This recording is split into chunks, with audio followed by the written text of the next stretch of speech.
ছায়ানটের বর্ষবরণ অনুষ্ঠানে বোমা হামলা মামলায় আসামিদের সাজা বহালের রায় দেয়া হতে পারে আজ। পূর্ণাঙ্গভাবে আজ রায় পড়া শেষ হওয়ার কথা। বিচারপতি মোস্তফা জামান ইসলাম ও বিচারপতি নাসরিন আক্তারের সমন্বয়ে গঠিত হাইকোর্ট বেঞ্চ রায়ে আজও পড়া হবে। আসামিদের সাজা বহাল থাকবে কিনা জানা যাবে আজ। এর আগে বৃহস্পতিবার আজকের দিন নির্ধারণ করে দেন বিচারক। এর আগে 2014 সালের 23 জুন বহুল আলোচিত এই মামলায় হরকাতুল জিহাদের শীর্ষ নেতা মুফতি আব্দুল হান্নান, মাওলানা তাজউদ্দিন সহ 8 জনের ফাঁসি ও 6 জনকে যাবজ্জীবন কারাদণ্ডাদেশ দেয় আদালত। এই রায়ের বিরুদ্ধে হাইকোর্টে আপিল করেন আসামিরা। 2001 সালের 14 এপ্রিল পহেলা বৈশাখে ছায়ানটের বর্ষবরণ অনুষ্ঠানে বোমা হামলায় 10 জন নিহত হন এবং অনেকে আহত হন। ছায়ানটের বর্ষবরণ অনুষ্ঠানে বোমা হামলা মামলার রায় ঘোষণার আরো খবর জানাতে আমাদের সাথে যোগ দিচ্ছেন সহকর্মী সৈকত সাদিক।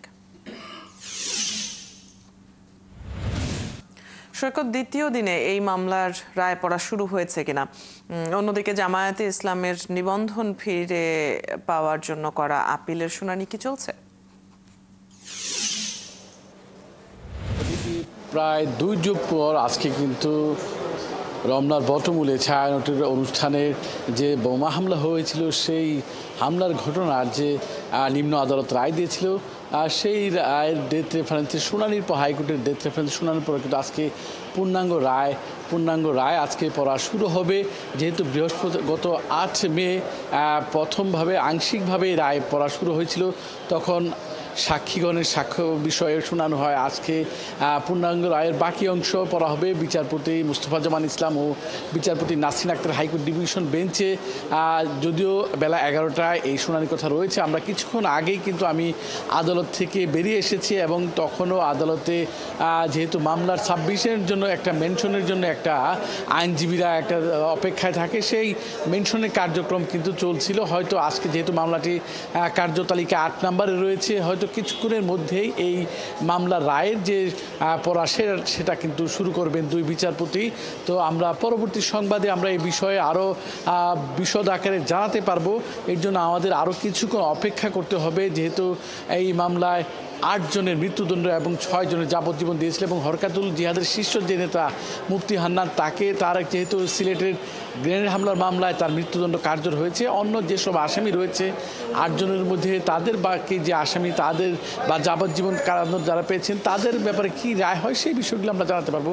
আরেকটা বিষয় আপনি বলছিলেন যে রাজনৈতিক দল হিসেবে জামাতের নিবন্ধন যে বাতিল করেছিল হাইকোর্ট, সেই নিবন্ধন ফিরে পেতে কিন্তু আপিলের শুনানি কিন্তু আজকে শুরু হয়েছে।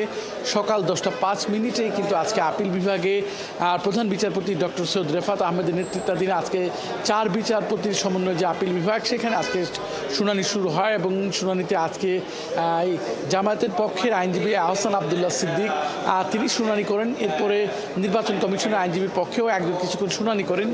আর এই শুনানিও আজকেও চলবে। শুনানির পরে আমরা জানতে পারবো আজকের এই মামলার পরবর্তী শুনানি কবে দেওয়া হবে বা এইটার কি রায়, সেই বিষয়গুলো আমরা পরবর্তী সংবাদে জানিয়ে দিতে পারবো। তো অদিতি, এখন পর্যন্ত এই মামলার কার্যক্রম বা শুনানি চলছে।